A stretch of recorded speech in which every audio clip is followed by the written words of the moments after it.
आप सभी का आपके अपने channel geography with TC Jat पर स्वागत है। पेश है कक्षा 12 भूगोल भाग 2 पाठ 8 निर्माण उद्योग। अध्याय 8 निर्माण उद्योग।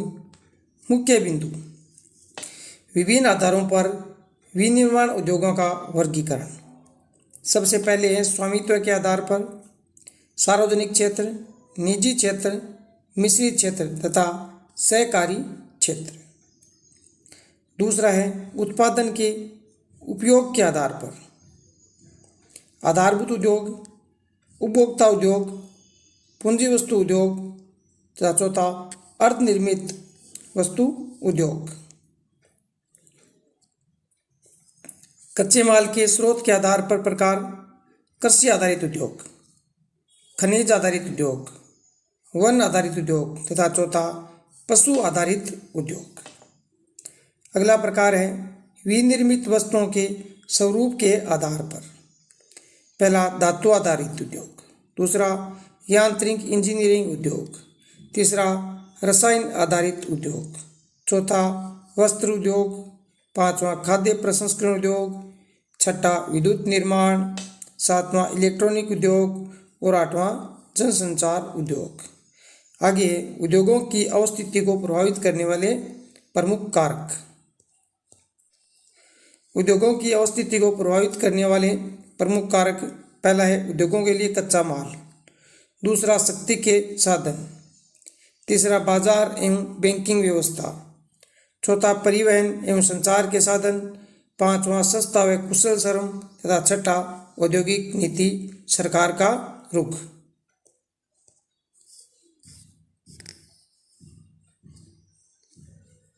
पाठ सार।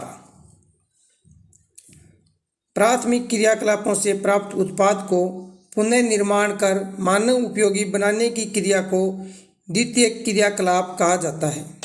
इसमें मुख्यतः निर्माण उद्योग आते हैं। आधुनिक समय से निर्माण उद्योग अर्थव्यवस्था का एक महत्वपूर्ण हिस्सा बन चुके हैं। देश की प्रगति का आकलन निर्माण उद्योगों की दशा से किया जाता है। उद्योगों को विभिन्न आधार पर विभिन्न प्रकार से वर्गीकृत कर सकते हैं, जैसे आकार के आधार पर, स्वामित्व के आधार पर और उत्पादों के उपयोग के आधार पर। विनिर्मित उत्पाद किस प्रकार के हैं, इस आधार पर भी उद्योगों का वर्गीकरण होता है। ये वर्गीकरण के प्रमुख आधार थे। किसी उद्योग की स्थापना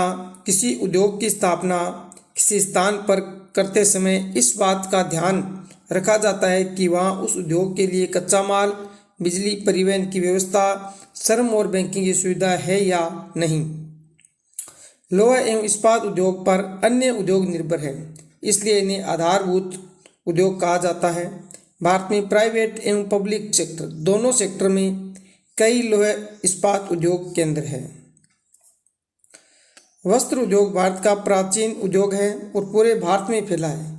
यह संगठित एवं गैर संगठित दोनों क्षेत्रों में है। पेट्रोकेमिकल उद्योग एक उभरता हुआ उद्योग है। पेट्रोल परिशोधन एवं अपरिष्कृत पेट्रोल से प्राप्त वस्तुओं से पेट्रोल रसायन उद्योग के लिए कच्चा माल प्राप्त होता है। पेट्रोल रसायन उद्योग से प्लास्टिक, सिंथेटिक वस्त्र एवं विभिन्न रासायनिक उत्पाद बनते हैं। भारत में चीनी उद्योग एक प्रमुख कृषि आधारित उद्योग है। इसमें महाराष्ट्र का प्रथम स्थान है, उत्तर प्रदेश दूसरे स्थान पर है। भारत में उद्योगों को बढ़ावा देने के लिए 1991 में नई औद्योगिक नीति की घोषणा की गई, जिसकी प्रमुख विशेषता औद्योगिक नीति में उदारता एवं विदेशी निवेश को देश में आकर्षित करना है।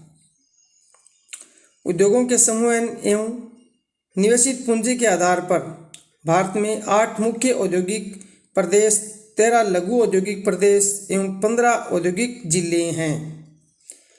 अति लघु उत्तरीय प्रश्नोत्तर।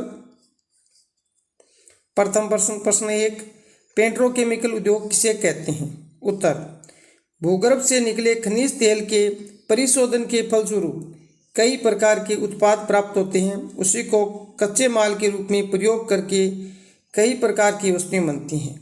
इसे ही पेट्रोकेमिकल उद्योग कहते हैं। प्लास्टिक उद्योग, सिंथेटिक वस्त्र उद्योग, उर्वरक आदि पेट्रोकेमिकल उद्योग के उदाहरण हैं।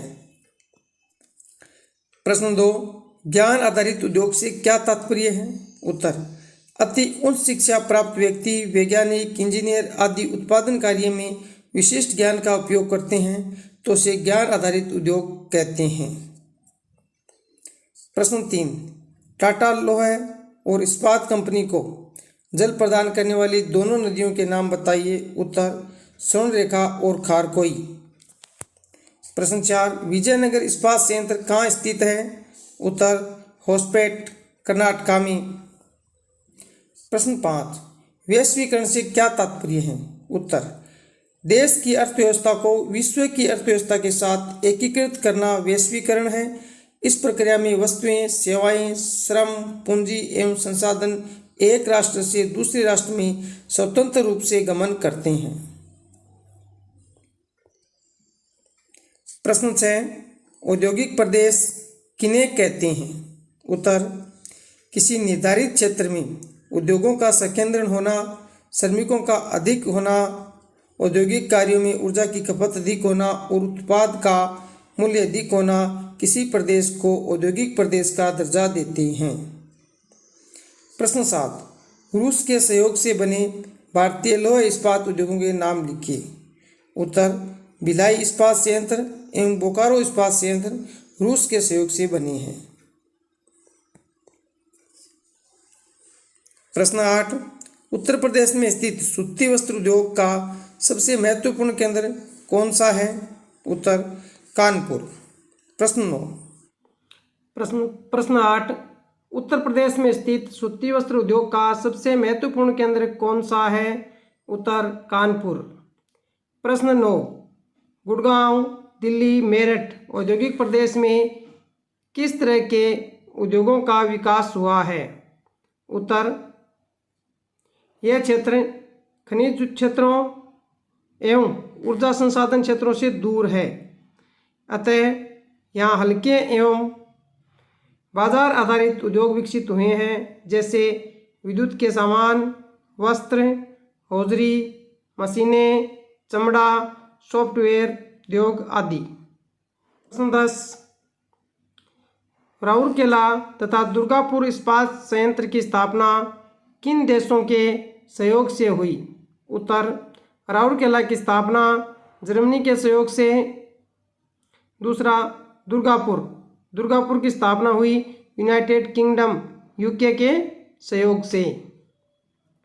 प्रश्न 11, पेट्रो रसायन सेक्टर के अंतर्गत कार्य करने वाली किन्हीं 2 संस्थाओं के नाम बताओ।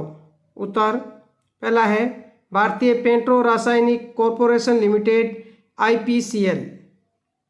दूसरा, पेट्रोफिल्स कोऑपरेटिव लिमिटेड। प्रश्न 12, नई औद्योगिक नीति की घोषणा कब की गई? इस नीति के 4 मुख्य उद्देश्यों का वर्णन कीजिए।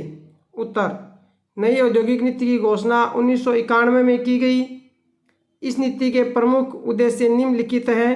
1, अब तक प्राप्त किए गए लाभ को बढ़ाना। 2, पुरानी औद्योगिक नीति की कमियों को दूर करना। 3, उत्पादकता और लाभकारी रोजगार में स्वपोषित वृद्धि को बनाए रखना। 4, अंतर्राष्ट्रीय प्रतियोगिता प्राप्त करना।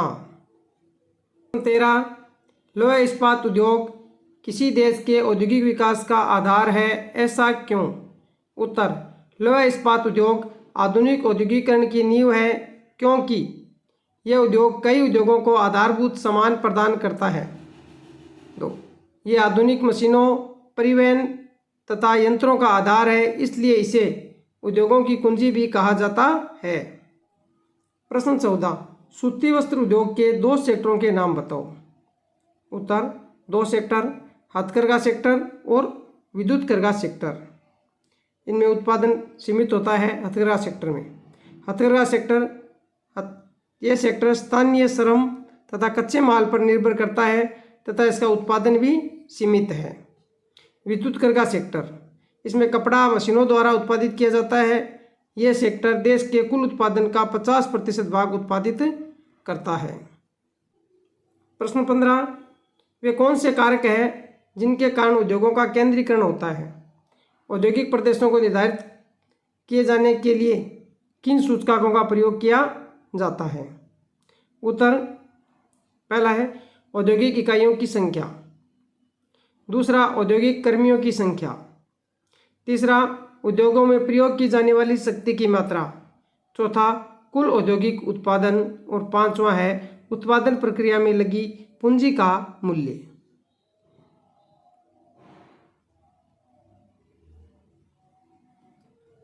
प्रश्न 16, सूती वस्त्र उद्योग का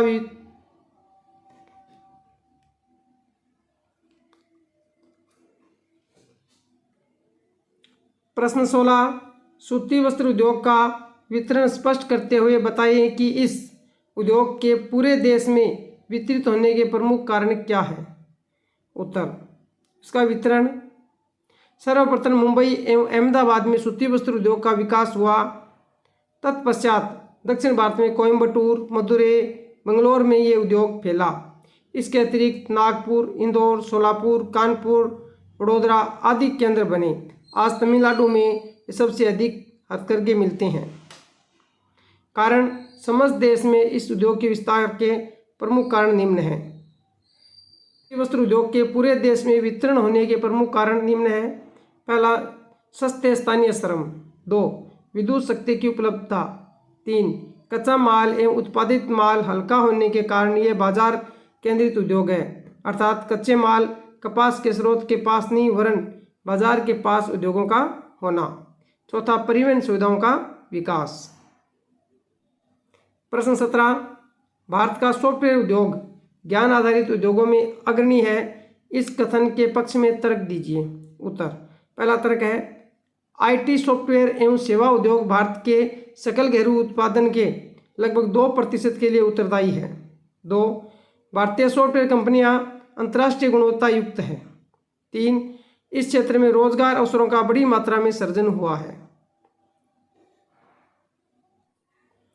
प्रश्न 18, छोटा नागपुर औद्योगिक प्रदेश किन भौगोलिक परिस्थितियों में विकसित हुआ? 3 बिंदुओं का वर्णन करें। उत्तर, छोटा नागपुर औद्योगिक प्रदेश झारखंड, उड़ीसा और पश्चिम बंगाल में फैला हुआ है। इस प्रदेश में कोयला, लोहे तथा अन्य खनिजों की पर्याप्त मात्रा पास पास पाए जाने के कारण ही भारी उद्योगों को लगाने में सुविधा हुई है। 2, जल एवं जल विद्युत शक्ति की प्राप्ति दामोदर घाटी परियोजना से होती है। सस्ते श्रमिक आसपास के क्षेत्रों से सुलभ हो जाते हैं। तीसरा, भारी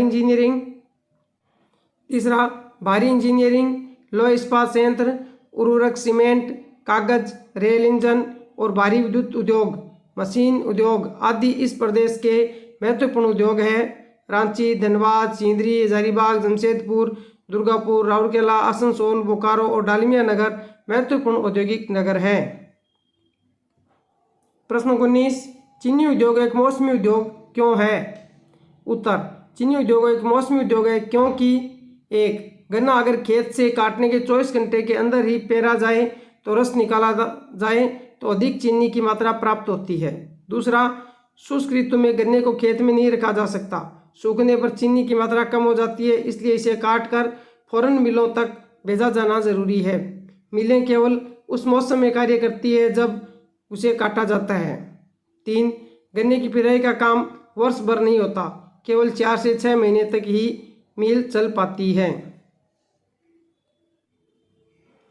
प्रश्न 20, विनिर्माण उद्योग का अर्थ स्पष्ट कीजिए। उत्तर, कच्चे माल को मशीनों की सहायता से रूप बदलकर अधिक उपयोगी तैयार माल प्राप्त करने की क्रिया को निर्माण उद्योग कहते हैं। इसमें वस्तु का रूप तो बदल ही जाता है, साथ ही वह अधिक उपयोगी भी हो जाती है और निर्माण द्वारा उस पदार्थ की मूल्य वृद्धि भी हो जाती है। कपास से धागा व कपड़ा बनने से कपास के मूल्य में वृद्धि हो जाती है। प्रश्न 21, भारी उद्योग किसे कहते हैं? उदाहरण दीजिए। उत्तर, खनिज पदार्थों का उपयोग करने वाले आधारभूत उद्योगों को भारी उद्योग कहते हैं। इन उद्योगों में लगने वाला कच्चा माल भी भारी होता है तथा उत्पाद भी।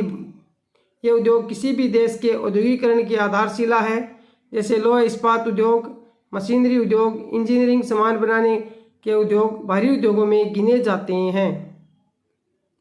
प्रश्न 22, भारत की नई औद्योगिक नीति 1991 में किए गए 6 उपायों का वर्णन करें। उत्तर, फर्स्ट, औद्योगिक लाइसेंस व्यवस्था का समापन। 2, विदेशी तकनीक का निःशुल्क प्रवेश। 3, विदेशी निवेश नीति। 4, पूंजी बाजार की सुलभता। 5, खुला बाजार। और 6, औद्योगिक अवस्थिति कार्यक्रम का उदारीकरण। इस नीति में उदारीकरण, निजीकरण और वैश्वीकरण शामिल है। पुनः प्रश्न 23, रासायनिक व पेट्रो रासायनिक विभाग के प्रशासनिक नियंत्रण में कार्य कर रही 3 संस्थाओं का वर्णन करें। उत्तर, प्रथम, भारतीय पेट्रो रासायनिक कॉरपोरेशन लिमिटेड IPCL सार्वजनिक सेक्टर में है। ये विभिन्न प्रकार के पेट्रो रसायन जैसे पॉलीमर, रेशों और ये रेशों से बने संक्रियक का निर्माण और वितरण करता है। 2, पेट्रो फीड्स कोऑपरेटिव लिमिटेड, ये भारत सरकार एवं संस्थानों का संयुक्त प्रयास है। ये पॉलीमर तंतु, सूत और नायलॉन चिप्स का उत्पादन गुजरात स्थित बड़ोदरा व नलदारी संयंत्रों में करता है। 3, central institute of plastic engineering and technology CIPET है, जो पेट्रोकेमिकल उद्योगों में प्रशिक्षण प्रदान करता है। प्रश्न 24, पुनः भारत में चीनी मिलें गन्ना उत्पादक क्षेत्रों में क्यों संकेंद्रित है? किन्हीं 5 कारणों को स्पष्ट करें। उत्तर, निम्न कारण है इसके। पहला, चीनी मिलों के लिए कच्चा माल गन्ना बाहर हाथ वाली फसल है, अतः इसकी कटाई व पिराई लगभग साथ साथ होनी चाहिए। अधिक देर होने पर गन्ने का रस सूख जाता है और खराब हो जाता है। 2, गन्ने को खेतों से अधिक दूर नहीं भेजा जा सकता क्योंकि इसमें परिवहन लागत अधिक लगती है। 3, गन्ने को अधिक समय तक भंडारण नहीं किया जा सकता क्योंकि गन्ने का रस समय के साथ सूख जाता है। 4, भारत में अधिकांश चीनी मिलें सहकारी क्षेत्र में है जिनमें किसानों की भागीदारी है, अतः चीनी मिलें किसानों को गन्ना उत्पादन के खेतों के निकट होती है। गन्ना उत्पादन क्षेत्र सघन जनसंख्या वाले क्षेत्र है जहाँ प्रचुर मात्रा में सस्ता एवं कुशल श्रम चीनी मिलों को आसानी से प्राप्त हो जाता है। प्रश्न 25, भारत में किसी प्रदेश के उद्योगों की स्थिति को प्रभावित करने वाले कारकों को स्पष्ट करें। उत्तर, पहला है कच्चे माल की उपलब्धता। सामान्यतः उद्योग वहीं स्थापित होते हैं जहाँ कच्चा माल उपलब्ध होता है। जिन उद्योगों में निर्मित वस्तुओं का भार कच्चे माल से कम होता है वहाँ उद्योग कच्चे माल के समीप लगाए जाते हैं। 2, शक्ति के साधन। किसी भी उद्योग की स्थापना से पहले उसकी शक्ति की आपूर्ति सुनिश्चित कर ली जाती है। एल्यूमिनियम उद्योग शक्ति के साधन के नज़दीक लगाए जाते हैं क्योंकि इसमें बिजली का बहुत अधिक उपयोग किया जाता है। 3, परिवहन। कच्चे माल को उद्योग केंद्र तक लाने तथा निर्मित माल को बाजार तक ले जाने के लिए सस्ते एवं कुशल यातायात का प्रचुर मात्रा में होना आवश्यक है। 4, बाजार। उद्योगों का सारा विकास निर्मित माल की खपत के बाजार पर निर्भर करता है। बाजार की निकटता से उपभोक्ता को औद्योगिक उत्पाद सस्ते दाम पर मिल जाते हैं। 5, श्रम। सस्ते एवं कुशल श्रम की प्रचुर मात्रा में उपलब्धता औद्योगिक विकास का मुख्य कारण है। कुछ उद्योग तो श्रम प्रधान ही होते हैं, उन्हें विशेष दक्षता वाले श्रमिकों की आवश्यकता होती है, जैसे फिरोजाबाद का चूड़ी उद्योग श्रम प्रधान उद्योग है। 6, ऐतिहासिक कारक। मुंबई, कोलकाता, चेन्नई जैसे केंद्रों का औपनिवेशिक काल में ही विकास हो गया था। मुर्शिदाबाद, भदोही, सूरत, बड़ौदा प्राचीन समय से ही औद्योगिक केंद्र के रूप में उभर आए थे। प्रश्न 27, मुंबई पुणे औद्योगिक प्रदेश की प्रमुख 5 विशेषताएं लिखो। उत्तर, ये प्रदेश मुंबई, ठाणे से पूना, नासिक और सोलापुर जिलों के समीपवर्ती क्षेत्रों तक विस्तृत है। 2, इस प्रदेश का विकास मुंबई में सूती वस्त्र उद्योग की स्थापना के साथ प्रारंभ हुआ। 3, मुंबई हाई पेट्रोलियम क्षेत्र और नाभिकीय ऊर्जा संयंत्र की स्थापना से इस प्रदेश का औद्योगिकरण तीव्र हुआ। 4 यांत्रिक वस्तुएं, पेट्रोलियम, परिशोधन, पेट्रो रसायन, चमड़ा, प्लास्टिक वस्तु, दवाएं, उर्वरक, विद्युत वस्तुएं, जलयान, निर्माण, सॉफ्टवेयर इत्यादि उद्योगों का विकास हुआ है। 5 इस प्रदेश में मुंबई, ठाणे, ट्राम्बे, पुणे, नासिक, मनसाड, सोलापुर, कोल्हापुर, सतारा तथा सांगली महत्वपूर्ण औद्योगिक केंद्र है। प्रश्न 28 भारत में सूती वस्त्र उद्योग की क्या समस्याएं हैं? उत्तर सूती वस्त्र उद्योग भारत का सबसे बड़ा संगठित उद्योग है, परंतु इस उद्योग की कई समस्याएं हैं। पहला, देश में लंबे रेशे वाली कपास का उत्पादन कम है, अतः इसे विदेशों से आयात करना पड़ता है। 2 सूती कपड़ा मिलों की मशीनरी पुरानी है, अतः इसमें विदेशों से आयात करना पड़ता है। 3 मशीनरी के आधुनिकीकरण के लिए स्वचालित मशीनें लगाना आवश्यक है, इसके लिए पर्याप्त पूंजी की आवश्यकता है।